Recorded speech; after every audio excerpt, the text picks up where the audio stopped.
Hello बच्चों, मैं नितेश माथुर आप सभी का स्वागत करता हूं अपने यूट्यूब चैनल बूस्ट ब्रेन में। आज हम यहाँ देखने वाले हैं क्लास 8th की ज्योग्राफी का चैप्टर 2, जिसका कुछ पार्ट हमने पहले वाली वीडियो में देख लिया था। आज हम शुरू करेंगे अपने नए टॉपिक से, और नया टॉपिक है आज का हमारा degradation of soil and conservation measures. तो जिन बच्चों ने इसका पहला पार्ट नहीं देखा है वो इसका पहला पार्ट देख लें। तो चलिए शुरू करते हैं अपने नए टॉपिक से। Soil erosion and depletion are the major threat to soil as a resource। तो हमने पहले बात की थी सॉइल के बारे में कि जो हमारा रिसोर्स है सॉइल, तो वो कैसे बनता है, कैसे उसकी जो प्रोसेस है वो बनने की वो होती है ना। अब हम यहाँ देख रहे हैं कि जो मिट्टी है वो कैसे डिग्रेड होती है और कैसे उसको बचा सकते हैं। तो यहाँ पर दिया हुआ है कि जो सॉइल इरोजन है और जो सॉइल डिप्लीशन है, ये क्या है, मेजर थ्रेट्स हैं, यानी कि मुख्य चुनौती हैं किसके लिए, हमारी मिट्टी के लिए, जो कि एक रिसोर्स है। Both human and natural factor can lead to degradation of soil. अब यहाँ पर दो फैक्टर हैं, एक है ह्यूमन फैक्टर और एक है नेचुरल फैक्टर। और ये दोनों ही फैक्टर क्या हैं, एक तरह से कह सकते हैं कि जो सॉइल का जो डिग्रेडेशन है, सॉइल का जो निम्नीकरण हो रहा है, या ऐसे कह सकते हैं कि जो सॉइल है उसकी जो उसकी गुणवत्ता है, जो उसकी क्वालिटी है, वो धीरे धीरे कम हो रही है। तो उसकी ये जो गुणवत्ता है उसके कम होने के लिए दो फैक्टर जिम्मेदार हैं, और वो दो फैक्टर हैं ह्यूमन फैक्टर और natural factor. Factors which lead to soil degradation are deforestation, overgrazing, over use of chemical fertilizers और pesticides, rain wash, landslide and flood. तो यहाँ पर कुछ फैक्टर्स बताए गए हैं, और यहाँ पर बताया गया है कि ये जो फैक्टर हैं ये सॉइल डिग्रेडेशन के लिए जिम्मेदार हैं। तो इनमें सबसे पहले है डिफॉरेस्टेशन, यानी कि वनोन्मूलन, जिसमें हम कह सकते हैं कि जो जंगलों की जो कटाई है वो आ जाती है। और नेक्स्ट है ओवरग्रेजिंग, यानी कि अत्यधिक चराई। और अगला है overuse of chemical fertilizers and और पेस्टिसाइड्स, यानी कि जो केमिकल्स होते हैं, जैसे कि फर्टिलाइज़र हो गया, पेस्टिसाइड हो गया, इनका हम ओवर यूज़ कर रहे हैं, यानी कि अत्यधिक इस्तेमाल इनका हम करते हैं। तो इसकी वजह से भी हमारा जो सॉइल है वो डिग्रेड होता जाता है। इसके अलावा जो नेक्स्ट फैक्टर है वो है रेन वॉश, और उसके बाद लैंडस्लाइड एंड फ्लड। तो ये कुछ फैक्टर हैं जिनकी वजह से सॉइल डिग्रेड होती है या डिग्रेडेशन सॉइल का होता है। आगे है some method of soil conservation are listed below. यहाँ पर कुछ मेथड दे रखे हैं जिनके द्वारा हम क्या कर सकते हैं, मिट्टी को कंजर्व कर सकते हैं या उसको बचा सकते हैं। सबसे पहला है मल्चिंग। तो इसमें क्या होता है, देखो, the bare ground between plant is covered with layer of organic matter like straw. तो ये जो मल्चिंग होती है, इस प्रोसेस में क्या होता है कि जो बेयर ग्राउंड होती है किसके बीच की, बिटवीन प्लांट्स, यानी कि जो प्लांट्स होते हैं उनके बीच में जो ज़मीन होती है जो कि खाली होती है, उस खाली ज़मीन को हम ढक देते हैं एक लेयर से। और वो जो लेयर होती है वो ऑर्गेनिक मैटर की होती है, जैसे कि तिनके वगैरह या हो गए, घास वगैरह हो गई, इस तरह से हम उसको ढक देते हैं उस परत उस मिट्टी को। इससे होता क्या है, it helps to retain soil moisture. तो जो हम घास फूस का या तिनकों का जो एक परत है वो जमा देते हैं उस खाली ज़मीन के ऊपर, तो वो जो परत होती है ऑर्गेनिक मैटर की, वो सॉइल की मॉइस्चर को जाने से रोकती है, या कह सकते हैं कि जो सॉइल मॉइस्चर है, मिट्टी की जो नमी है उससे बनी रहती है, मिट्टी सूखती नहीं है ना, उसका जो पानी है वो सूखता नहीं है, और मिट्टी की जो नमी है बनी रहती है। उसके बाद है काउंटर बैरियर। तो यहाँ क्या होता है, देखो, तो stone, grass, soil are use to build barrier along contours. तो यहाँ पर पत्थरों का, घास का और मिट्टी का इस्तेमाल किया जाता है, क्या बनाने के लिए, बैरियर बनाने के लिए। और वो बैरियर जानते होंगे, तो जो भी हमारा हम देखते हैं जैसे ब्रेकर वगैरह होते हैं, है ना, हम जब रास्ते में जाते हैं तो ब्रेकर पड़ते हैं, तो ऐसे ही कुछ बैरियर होते हैं। तो इस तरह के जो बैरियर होते हैं वो बनाए जाते हैं, जो कि पत्थर से, घास से और मिट्टी से बनाए जाते हैं। अब ये जो बैरियर है हम काउंटर्स के साथ में, जैसे जो काउंटर्स होते हैं, समोच्च रेखाएं जो होती हैं उनके साथ साथ या उनके एक तरह से समांतर बनाते चलते हैं इस तरह के barrier. Trenches are made in front of the barrier to collect water. और ये जो बैरियर होते हैं उनके ठीक सामने खाइयाँ बना दी जाती हैं, या कह सकते हैं कि जो गड्ढे हैं वो बना दिए जाते हैं, जिससे कि क्या होता है, पानी उन गड्ढों में भर जाता है या उन खाइयों में पानी जो है भर जाता है, और इस तरह से हम मिट्टी को क्या कर सकते हैं, बचा सकते हैं। नेक्स्ट है रॉक डैम। रॉक डैम में क्या होता है, देखो, तो rock are piled up to slow down the flow of water, यानी कि जो वाटर है उसके फ्लो को या उसके बहाव को कम करने के लिए यहाँ पर हम पत्थरों का इस्तेमाल करते हैं या रॉक्स का इस्तेमाल करते हैं। This prevent gullies and further soil loss. अब इससे होता क्या है कि जब पानी का जो प्रेशर है या जो उसका फ्लो है जब वो कम हो जाएगा तो इससे जो गुलीज इरोजन होता है, यानी कि जो अवनाल का अपरदन होता है, या कह सकते हैं कि जो सॉइल लॉस है वो होता नहीं है और वो रुक जाता है। इसके अलावा है टेरेस फार्मिंग। टेरेस फार्मिंग यानी कि सीढ़ी नुमा जो खेती होती है, तो इसमें बताया जा रहा है ब्रॉड फ्लैट स्टेप्स और terraces are made on the steep slope so that flat surface are available to grow crops. तो यहाँ पर बताया जा रहा है कि जो तीव्र ढाल वाले जो इलाके हैं जहाँ पर ढाल ज़्यादा होता है वहाँ पर बड़ी बड़ी चौड़ी सीढ़ियाँ बनाई जाती हैं जो कि समतल होती हैं। और इस तरह से क्या होता है कि देखो जो ढलान वाला जो एरिया है वहाँ पर एक फ्लैट हमें फ्लैट जो है सरफेस मिल जाती है, किसके लिए? फसल उगाने के लिए। They reduce surface run of and soil erosion. अब जो क्या है सीढ़ियाँ जब बना देते हैं हम, तो एक तो क्या हो रहा है कि हमें फसल उगाने के लिए फ्लैट सरफेस मिल रही है, समतल सतह मिल रही है। साथ ही साथ ये क्या कर देता है, पानी के बहाव को कम कर देता है, जिससे कि सॉइल इरोजन नहीं हो पाता है।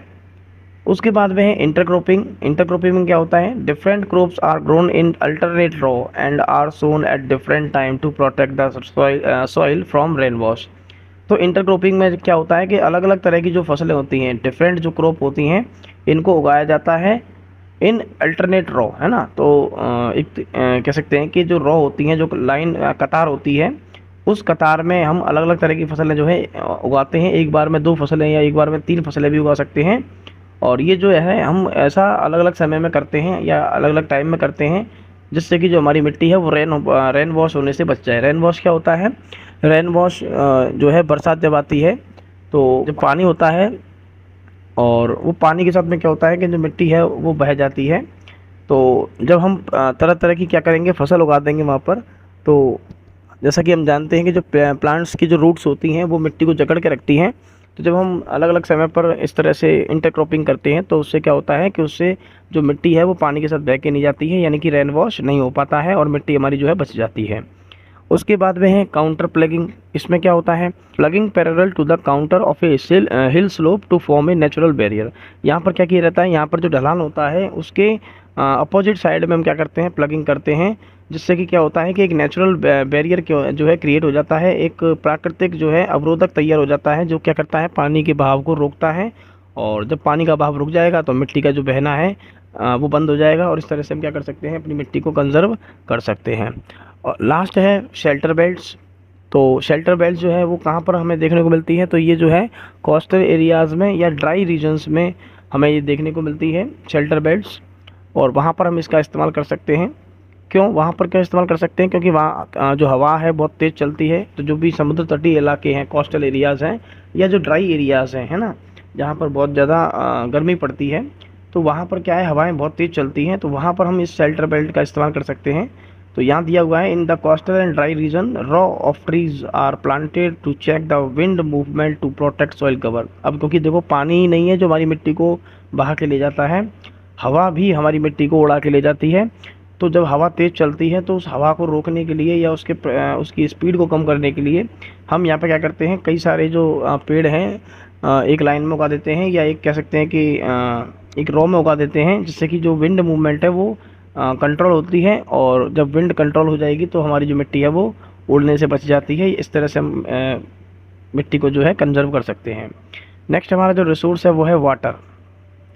Water is a vital renewable natural resource. तो यहाँ पर बताया गया है कि जो वाटर है ये भी हमारा क्या है, एक अति महत्वपूर्ण रिन्यूएबल रिसोर्स है जो कि नेचुरल है। 3/4 of the earth surface is covered with water. आगे बताया गया है कि जो हमारा अर्थ है उस अर्थ के 3/4 पोर्शन पर यानी कि 3/4 जो हिस्सा है उस पर केवल पानी है। It is therefore appropriately called the water planet. और इतने बड़े हिस्से पर या इतने बड़े भाग पर पानी है, इसलिए हम हमारी अर्थ को वाटर प्लानेट भी कहते हैं। It was in the primitive ocean that life began almost 3.5 billion years back. आगे बताया जा रहा है कि जो पहले हमारे जो मतलब जो लाइफ है वो शुरू कहाँ से हुई थी, तो आज से लगभग 3.5 बिलियन ईयर्स पहले, है ना। तो जो लाइफ है वो कहाँ से शुरू हुई थी, तो वो ओशियन से ही शुरू हुई थी, यानी कि महासागरों से ही शुरू हुई थी। तो ये हम साइंस में पढ़ते हैं कि पहले यूनिसेल्युलर जो है जीव आए, एक कोशिकीय जीव आए, उसके बाद मल्टी सेल्युलर जीव जो है बाद में आई, है ना। तो जो लाइफ है वो शुरुआत कहाँ से हुई? तो लाइफ की जो शुरुआत है वो अपने जो पहले के जो ओशियन थे, यानी कि जो महासागर हुआ करते थे, वहाँ से हुई। Even today the ocean cover 2/3 of the earth surface and support a rich variety of plant and animal life. और बताया जा रहा है कि आज भी जो हमारे ओशियन हैं वो लगभग 2/3 एरिया को कवर करते हैं, पृथ्वी की जो सतह है उसके 2/3 हिस्से को कवर करते हैं। और जो समुद्र होते हैं उनमें अभी भी बहुत सारे प्लांट्स और एनिमल लाइफ जो हैं वो वहाँ पर एग्जिस्ट करते हैं या वहाँ पर रहते हैं। अगला है the ocean water is how ever saline and not fit for human consumption. आगे बताया जा रहा है कि जो ओशियन का पानी है, यानी कि ओशियन का जो वाटर है वो सलाइन होता है, खारा होता है, और हमारे कंजम्पशन के लिए या हमारे इस्तेमाल करने के लिए वो क्या नहीं है, एकदम फिट नहीं है या हमारे इस्तेमाल के लिए सही नहीं है। Fresh water accounts for only about 2.7%। आगे बताया गया है कि जो ताज़ा पानी है वो ताज़ा पानी कितना है अर्थ पर? केवल 2.7%, यानी कि पूरी अर्थ पर जो फ्रेश वाटर है वो केवल 2.7% है। अब उसमें से भी क्या है देखो, तो nearly 70% of this occurs as ice sheet और ग्लेशियर इन अंटार्कटिका, ग्रीनलैंड और माउंटेन रीजन। अब ये जो 2.7% जो पूरा पानी है ताज़ा, इसका भी हम कह सकते हैं कि जो 70% जो वाटर है वो बर्फ़ के रूप में जमा हुआ है, और ये बर्फ़ के रूप में या ग्लेशियर के रूप में जमा हुआ है। कहाँ पर? तो जो अंटार्कटिका है, ग्रीनलैंड है, या जो माउंटेन रीजन्स हैं वहाँ पर हमें ये बर्फ़ के रूप में पानी मिलता है। यानी कि पूरा जो पृथ्वी है, पूरा जो अर्थ है, उस पर केवल 2.7% ही क्या है, फ्रेश वाटर है।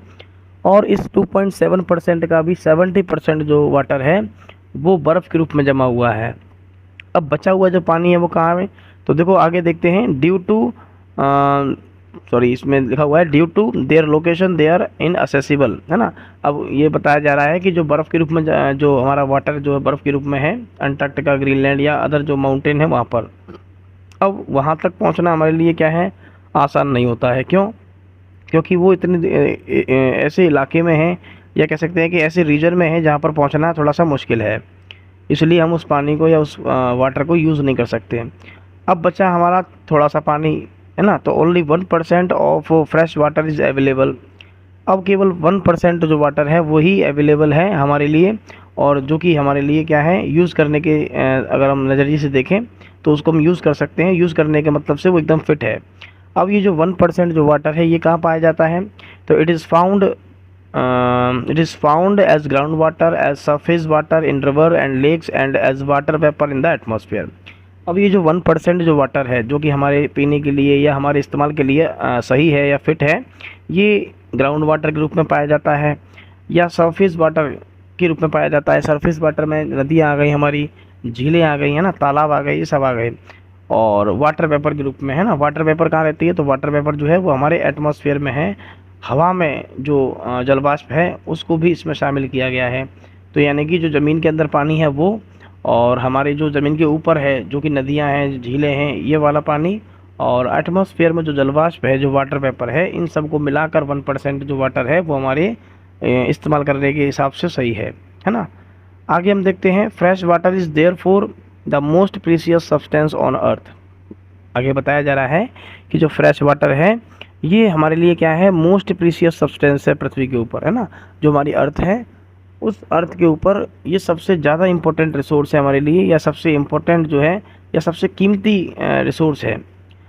Water can neither be added not subtracted from the earth, its total volume remains constant.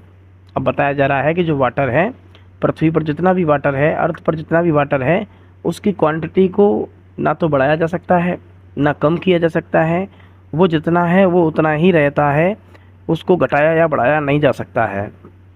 Its abundance only seems to vary because it is in constant motion, cycling through the ocean, the air, the land and back again through the process of evaporation, precipitation and runoff. अब बताया जा रहा है आगे कि इसकी जो abundance है, इसकी जो प्रचुरता है या इसकी जो मात्रा है वो हमें अलग अलग जगह पर अलग अलग दिखाई देती है। क्यों? क्योंकि ये कांस्टेंट मोशन में रहता है ना। हमने पढ़ा था वाटर साइकिल, तो जो वाटर साइकिल है वो किस तरीके से काम करता है तो वो हम जानते हैं अच्छे से। तो ये जो पूरा वाटर साइकिल है वो एक साइकिल है जिसके थ्रू क्या होता है कि जो ओशियन है वहाँ से जो वाटर है वो एवोपोरेट होता है, एवोपोरेट होके उसके क्या बनते हैं, क्लाउड्स बनते हैं, और क्लाउड्स बनने के बाद में फिर प्रेसिपिटेशन होता है, यानी कि बरसात होती है, और वर्षा होने के बाद वो पानी जो है ज़मीन पर आता है, और ज़मीन पर वो नदियों के रूप में बहता है, और नदियों से फिर वो बहता हुआ वापस से जहाँ से आया था, यानी कि जो समुद्रों से पानी आता है वापस वो नदियों के द्वारा समुद्र में ही पानी जो है चला जाता है, और ये जो साइकिल है वो चलता ही रहता है। This as you already know is refer to as the water cycle, और इसको हम पहले ही जानते हैं या पहले ही हमने इसको पढ़ रखा है, इसको हम क्या कहते हैं, वाटर साइकिल कहते हैं। नेक्स्ट देर का है human use huge amount of water not only for drinking and washing but also in the process of production.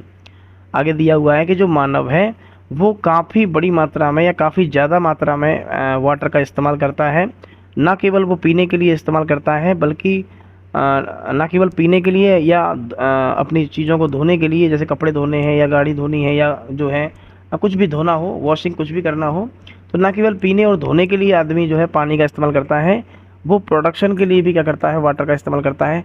अब प्रोडक्शन मतलब क्या हो गया, उत्पादन, यानी कि तरह तरह की जो चीज़ें हम बनाते हैं उनमें भी क्या लगता है, पानी यूज़ होता है, तो वहाँ पर भी बहुत सारा पानी हम यूज़ करते हैं। आगे दिया हुआ है वाटर फॉर एग्रीकल्चर, है ना, देखो कहाँ कहाँ यूज़ होता है पानी, तो जैसे कि एग्रीकल्चर में होता है, इंडस्ट्रीज़ में होता है, generating electricity through reservoirs of dam are the other uses, है ना, तो एग्रीकल्चर में हम यूज़ करते हैं। इंडस्ट्रीज़ जो है हमारी, वहाँ पर हम तरह तरह की जो चीज़ें हैं या तरह तरह के जो सामान है वो बनाते हैं, वहाँ पर भी हम काफ़ी सारा जो वाटर है वो यूज़ करते हैं। इसके अलावा जनरेटिंग इलेक्ट्रिसिटी, यानी कि जो बिजली है उसको बनाने के लिए भी हम पानी का इस्तेमाल करते हैं। अब ये पानी कहाँ से आता है, थ्रू रिजर्वायर, यानी कि जो जलाशय होते हैं, है ना, जो डैम हम बनाते हैं नदियों के ऊपर, और डैम बनाने से जो पानी हम रोक लेते हैं उस पानी को बहने से, तो वो जलाशय बन जाता है, रिजर्वायर बन जाता है, और उस रिजर्वायर में से हम पानी जो है या वाटर जो है इस्तेमाल करते रहते हैं इन सभी कामों के लिए। नेक्स्ट हम देखते हैं आगे, increasing population, rising demand for food and cash crop, increasing urbanization and rising standard of living are the major factor leading to shortage in the supply of fresh water, either due to drying up of water resources और water pollution। अब देखो जो पानी की कमी है ना, वो किस किस वजह से आती है, तो यहाँ वो दिया हुआ है, तो यहाँ पर बताया जा रहा है कि जो पॉपुलेशन है, ह्यूमन पॉपुलेशन है, वो धीरे धीरे बढ़ती जा रही है। अब पॉपुलेशन बढ़ रही है तो उसके साथ साथ क्या हो रही है, उनकी जो डिमांड है ना, जनसंख्या बढ़ेगी तो उनको ज़्यादा मात्रा में खाना चाहिए, है ना, ज़्यादा फसल चाहिए, तो उनकी जो डिमांड है वो बढ़ती जा रही है, demands for food and cash crop, है ना, तो ये डिमांड है वो बढ़ती जा रही हैं। और क्या बढ़ रहा है भाई, इंक्रीजिंग अर्बनाइजेशन, है ना, यानी धीरे धीरे शहरीकरण हो रहा है, शहर जो है वो बड़े बड़े होते जा रहे हैं, शहरों में जनसंख्या बढ़ती जा रही है। और इसके अलावा राइजिंग स्टैंडर्ड ऑफ लिविंग, लोगों का जो लाइफ ऑफ स्टैंडर्ड है वो भी क्या हो रहा है, धीरे धीरे बढ़ रहा है। पहले लोग सिंपल रहा करते थे, अब जो है लोगों का जो लिविंग ऑफ स्टैंडर्ड है वो धीरे धीरे ग्रो कर रहा है। तो ये कुछ फैक्टर हैं, है ना, और कह सकते हैं कि ये मेजर फैक्टर हैं जिसकी वजह से क्या होता है, जो वाटर जो है या वाटर की जो फ्रेश वाटर की जो सप्लाई है उसमें शॉर्टेज आती है। अच्छा, इनके अलावा और क्या कारण है, तो drawing up of water resources और वाटर पॉल्यूशन। तो एक तो हम देखते हैं कि सिंपल सा तरीका है पानी की कमी का, कि एक पानी जो है वो सूख जा रहा है या पानी जो है वो पॉल्यूट हो रहा है, इसकी वजह से शॉर्टेज आती ही आती है। ये हमने जो ऊपर अभी कुछ पॉइंट डिस्कस किए थे, जैसे कि बढ़ती हुई जनसंख्या, और जनसंख्या बढ़ रही है साथ साथ उनकी जो डिमांड्स है वो बढ़ रही हैं, है ना, फूड क्रॉप के लिए या कैश क्रॉप के लिए, धीरे धीरे अर्बनाइजेशन हो रहा है, तो इनसे भी क्या होता है, वाटर की शॉर्टेज आती है। अब हम देखते हैं प्रॉब्लम ऑफ वाटर अवेलेबिलिटी, है ना, तो देखते हैं इसके अंदर, there is scarcity of water in many region of the world, है ना, तो बताया जा रहा है कि वर्ल्ड के कई सारे हिस्से ऐसे हैं या वर्ल्ड के कई सारी जगह ऐसी हैं वर्ल्ड में जहाँ पर पानी की कमी है। अगर हम बात करें तो देख सकते हैं most of Africa, West Asia, South Asia, part of western USA, north west Mexico, part of South America and entire Australia are facing shortage in fresh water supply. तो हमने बात की किस किस जगह पर पूरे अगर वर्ल्ड की बात करें तो पूरे वर्ल्ड में कहाँ कहाँ पानी की शॉर्टेज है, तो उसमें अफ्रीका हो गया, अधिकांश जो अफ्रीका है उसमें पानी की कमी आती है, वेस्ट एशिया में पानी की कमी है, साउथ एशिया हो गया, है ना, और उसके अलावा जो पार्ट ऑफ वेस्टर्न यूएसए यानी कि यूएसए का जो पश्चिमी भाग है वहाँ पर पानी की कमी है, नॉर्थ वेस्ट मैक्सिको में पानी की कमी है, इसके अलावा साउथ अमेरिका के पार्ट ऑफ वेस्टर्न यूएसए यानी कि यूएसए का जो पश्चिमी भाग है वहाँ पर पानी की कमी है, नॉर्थ वेस्ट मैक्सिको में पानी की कमी है, इसके अलावा साउथ अमेरिका के पार्ट ऑफ वेस्टर्न यूएसए यानी कि यूएसए का जो पश्चिमी भाग है वहाँ पर पानी की कमी है, नॉर्थ वेस्ट मैक्सिको में पानी की कमी है, कुछ भाग हैं वहाँ पर पानी की शॉर्टेज है, और ऑस्ट्रेलिया पूरा ही है जहाँ पानी की कमी पाई जाती है।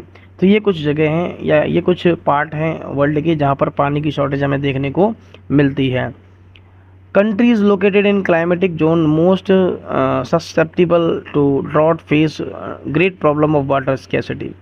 अब बताया जा रहा है आगे कि कुछ देश ऐसे हैं जो कि क्लाइमेटिक जोन्स में रहते हैं। क्लाइमेटिक जोन्स में मतलब हम जब 6th क्लास में थे तो 6th क्लास में हमने देखा था 3 हीट जोन्स के बारे में, या आप जानते होंगे हीट जोन के बारे में।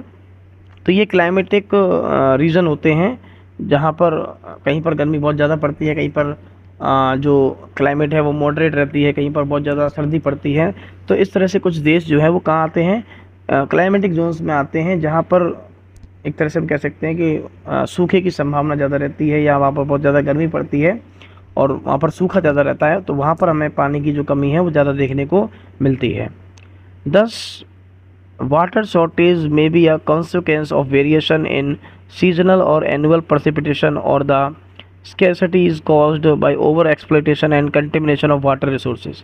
तो इस प्रकार हम देख सकते हैं कि जो वाटर की जो शॉर्टेज है, पानी की जो कमी है, वो परिणाम हो सकती है किसका, वेरिएशन इन सीजनल और एनुअल precipitation, यानी कि किसी भी एरिया में वहाँ वर्षा कितनी होती है उससे डिपेंड करता है कि वहाँ पर पानी की कमी होगी या नहीं होगी।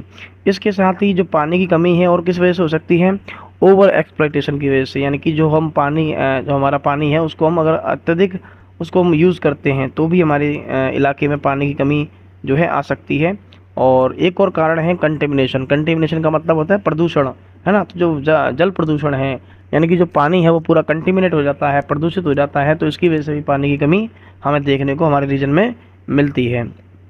अब हम देख सकते हैं कंजर्वेशन ऑफ वाटर रिसोर्सेज, यानी कि जो हमारे वाटर रिसोर्सेज हैं, हमारे जो जल के या पानी के जो स्रोत हैं जिनसे हमें पानी मिलता है, जैसे नदियाँ हो गई, झीलें हो गई, तालाब हो गए, तो इनको हमें कैसे कंजर्व करना है, कैसे बचाना है, पॉल्यूट होने से कैसे बचाना है ना। तो ये हमें देखना है। आगे देखते हैं इसमें, access to clean and adequate water sources is a major problem facing the world today, है ना।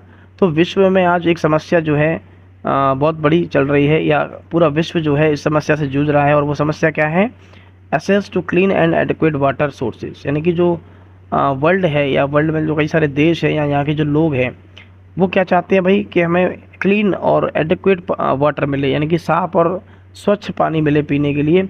और एक साफ़ और स्वच्छ पानी जो है वो मिल पाना हमारे वर्ल्ड में क्या है, एक चुनौती बना हुआ है, या हमारे लिए एक मेजर थ्रेट बन चुका है। और हमें पीने के लिए जो ताज़ा पानी है वो नहीं मिल पाता है। तो ये हमारे लिए एक समस्या है जिसको आज पूरा वर्ल्ड जो है फेस कर रहा है। Steps have to be taken to conserve this dwindling resource.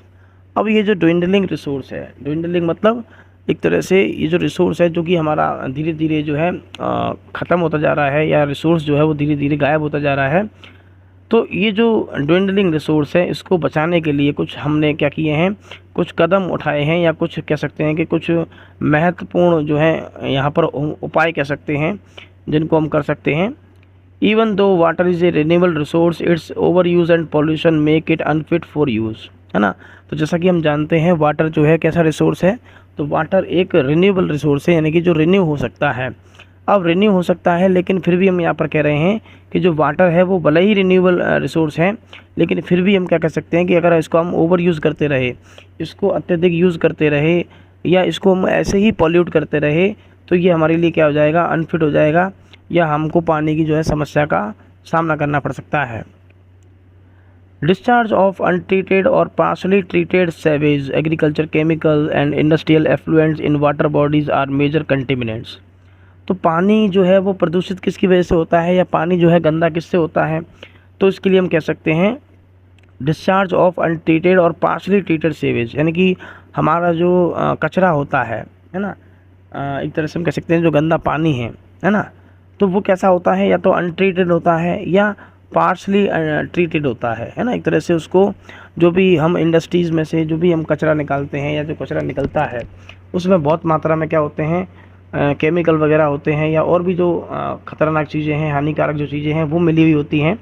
तो हमें उन कचरे को, या उस एक तरह से कह सकते हैं कि जो सीवेज है उसको हमें एक तरह से चेक करके तब छोड़ना है, यानी कि उसमें जो भी केमिकल हैं या जो भी हार्मफुल जो चीज़ें हैं उनको हमें निकालना होता है ना।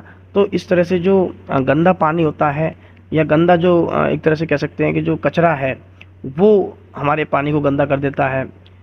अगला है एग्रीकल्चर केमिकल्स, यानी कि जो हम एग्रीकल्चर के लिए जो केमिकल्स इस्तेमाल करते हैं, यानी कि जो पेस्टिसाइड इस्तेमाल करते हैं, जो केमिकल इस्तेमाल करते हैं, है ना, पेस्टिसाइड हो गया या फर्टिलाइज़र हो गया, तो इनमें बहुत सारा केमिकल होता है और ये केमिकल भी क्या करते हैं, धीरे धीरे हमारी मिट्टी को डिग्रेड करते हैं और जब पानी बरसात के रूप में आता है तो वही केमिकल जो है वो पानी के साथ में अंडरग्राउंड जो वाटर है वहाँ तक चले जाते हैं और हमारे अंडरग्राउंड वाटर को भी क्या कर देते हैं, पॉल्यूट कर देते हैं। तो ये कुछ कह सकते हैं कि हम मेजर कंटेमिनेट्स हैं जो कि हमारे वाटर को क्या करते हैं, गंदा कर देते हैं या पॉल्यूट कर देते हैं।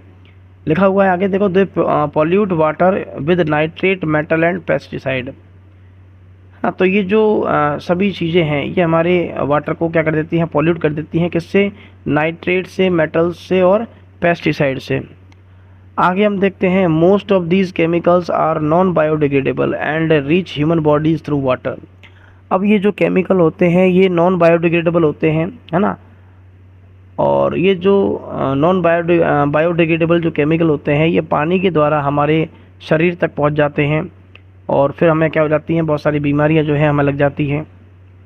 Water pollution can be control by treating these effluent suitably before releasing them in water bodies. तो अब हम कर क्या सकते हैं, है ना, तो जो वाटर पॉल्यूशन है उसको रोकने के लिए हम ये हम ये चेक कर सकते हैं या हम नियंत्रित कर सकते हैं किसको, ये जो एफ्लुएंट्स हैं, यानी कि जो हमारा जो इंडस्ट्रीज़ से या जो और जो हमारे जो कारखाने हैं या जो इंडस्ट्रीज़ हैं, यहाँ से जो भी कचरा निकलता है, जो भी गंदा पानी हम यहाँ से छोड़ते हैं, तो इसको हम पहले क्या करें, चेक करें कोई गंदा पदार्थ है या कोई केमिकल है या कुछ और भी जो चीज़ें हैं जो कि हमारे वाटर को पॉल्यूट कर सकती हैं, तो इनको हम पहले क्या कर रहे हैं, पहले उसमें से उसको निकाल लें, है ना। उसके बाद जो पानी है उसको वाटर बॉडीज़ में अगर वो जाता भी है तो इतनी बड़ी समस्या की बात नहीं है। तो कहने का मतलब यही है कि जो वाटर पॉल्यूशन है उसको हम कैसे कंट्रोल कर सकते हैं, ट्रीटिंग दीज एफ्लुएंट्स, यानी कि ये जो कचरा जो हम छोड़ते हैं या जो कचरा है जो पानी के रूप में हमारा जो है नदियों में मिल जाता है या जहाँ पर भी मिल जाता है, इसको हम क्या करें, एक तो अच्छे से चेक करें और उसके बाद उसको रिलीज़ करें, है ना, जिससे कि जो केमिकल वगैरह हैं या जो और भी जो हार्मफुल चीज़ें हैं वो वाटर बॉडीज़ में ना जा पाएँ और हमारा जो पानी है वो गंदा ना हो पाए। आगे है, forest and other vegetation cover slow the surface run of and replenish underground water. इसके अलावा देखो और क्या कर सकते हैं कि जो आगे बताया हुआ है कि जो फॉरेस्ट होते हैं या जो अदर जो वेजिटेशन होती है, जो वनस्पति होती है, पेड़ पौधे होते हैं, ये क्या करते हैं भाई, slow the surface run of. ये भी क्या करते हैं, जो सरफेस रन ऑफ है उसको स्लो कर देते हैं, है ना, और क्या करते हैं, हमारा अंडरग्राउंड जो वाटर है उसको रिप्लेनिश करने में हमारी हेल्प करते हैं। Water harvesting is another method to save surface run off, है ना। तो वाटर हार्वेस्टिंग जो है वो क्या है, एक दूसरा मेथड है या एक अन्य जो है तरीका है जिसके द्वारा हम क्या कर सकते हैं, सरफेस रन ऑफ कर सकते हैं। सरफेस रन ऑफ क्या होता है कि जो हमारा पानी है, जो बरसात के रूप में हमारा जो पानी आता है, जब वो आता है ज़मीन पर गिरता है तो सारा पानी जो है वो बह जाता है और साथ ही साथ मिट्टी को भी बहा के ले जाता है और पानी भी बह जाता है। तो जब हम बहुत सारे पेड़ पौधे लगा देंगे या जो वनस्पति है वो लगा देंगे तो उससे जो हमारा वाटर है वो भी इतनी तेज़ी से नहीं बहेगा। तो दोनों तरह से फ़ायदे होंगे, हमारी मिट्टी भी इरोजन होने से बच जाएगी या मिट्टी का जो कटाव है वो होने से बच जाएगा और साथ ही साथ जो है अंडरग्राउंड वाटर जो है वो भी क्या होगा, हमारा जल्दी से रिचार्ज होगा। The canal used for irrigation field should be properly lined to minimize losses of water seepage, है ना। अब क्या कह रहा है कि जो हमारी कैनल है, यानी कि जो हमारी नहरें हैं जिनका इस्तेमाल हम खेतों में सिंचाई करने के लिए करते हैं, है ना, तो नहरें आपने देखी होंगी जो कि सीमेंट वगैरह से बनाई जाती हैं। तो ये जो नहरें जब बनाई जाती हैं तो इसमें पूरा ध्यान रखा जाता है कि कहीं पर भी क्या ना हो, वाटर सीपेज ना हो, यानी कि जो पानी है उसका रिसाव ना हो, क्योंकि अगर रिसाव होगा तो बहुत सारा जो पानी है हमारा वो ऐसे ही वेस्ट हो जाएगा। इसके अलावा sprinkler effectively irrigate the area bye checking water losses through seepage and evaporation. तो एक हमारा जो मेथड है ना इरिगेशन का, जिसको हम कहते हैं स्प्रिंकल सिस्टम। तो ये जो स्प्रिंकल सिस्टम होता है, जब हम इससे क्या करते हैं, एक तरह से सिंचाई करते हैं तो ये जो है, एक तो इसमें क्या है, पानी का लॉस बहुत कम होता है और हमारा काम भी हो जाता है ना। तो इसमें होता क्या है कि देखो, इसमें जो डायग्राम दिखाया हुआ है वहाँ आपको दिखाया हुआ है कि किस तरीके से एक पाइप लगा होता है जिसमें से पानी की जो फुहार है वो निकलती है, और इस पर एक नोज़ल लगा होता है जो कि इस पानी को चारों तरफ फैलाता है ना। और इस तरह से क्या होता है कि जो सभी जो पेड़ पौधे हैं उनको पानी मिलता है बिल्कुल उसी तरीके से जैसे बरसात होती है। तो इसमें क्या होता है, सभी पेड़ पौधों को पानी भी मिल जाता है और जो एक्स्ट्रा पानी है वो फैलने से बच जाता है या वो वेस्ट होने से बच जाता है ना। तो ना तो इसमें वाटर सीपेज होता है, यानी कि पानी का रिसाव होने का कोई डर नहीं है, और ना ही क्या होता है, एवोपोरेशन का खतरा रहता है ना। तो पानी जो है वो फालतू नहीं रहेगा, तो वो एवोपोरेट भी नहीं होगा। आगे एक और सिस्टम आता है जिसको हम ड्रिप या ट्रिकल इरिगेशन भी कहते हैं। तो ये जो मेथड है वो भी बहुत यूज़फुल है, जिसके द्वारा हम वाटर को क्या कर सकते हैं, कंजर्व कर सकते हैं। तो इसको हम बूंद बूंद सिंचाई भी कहते हैं, ड्रिप इरिगेशन कहते हैं। इसमें भी क्या होते हैं, पाइप होते हैं जिनमें बीच बीच में क्या होते हैं, छोटे छोटे एक तरह से छिद्र होते हैं या छेद होते हैं, और उनमें से जो वाटर है वो बूंद बूंद करके जो है टपकता रहता है, और पेड़ पौधों को जो पानी है वो बूंद बूंद करके मिलता है उनकी जड़ों में। और इस तरह से ये भी क्या करता है, पानी का जो एक तरह से वेस्ट है उसको रोकता है। और ये भी एक बेस्ट मेथड है ड्राई रीजन्स के लिए, यानी कि ऐसे रीजन जहाँ पर सूखा पड़ा रहता है या वहाँ पर बरसात कम होती है, तो ऐसे एरिया के लिए ये ड्रिप इरिगेशन जो है बहुत ही ज़्यादा बेनिफिशियल रहती है। The valuable water resource can therefore be conserved by adopting these means of irrigation. तो ये जो तरह तरह के जो इरिगेशन के जो साधन हैं या तरह तरह के जो हमारे पास जो रिसोर्स हैं जिनके द्वारा हम क्या कर सकते हैं, इरिगेशन कर सकते हैं, तो इनका इस्तेमाल करके हम क्या कर सकते हैं, अपने वाटर को कंजर्व कर सकते हैं। आज के लिए इतना ही। आगे का जो पोर्शन है या आगे का जो चैप्टर है वो हम पढ़ेंगे अपनी नेक्स्ट वीडियो में।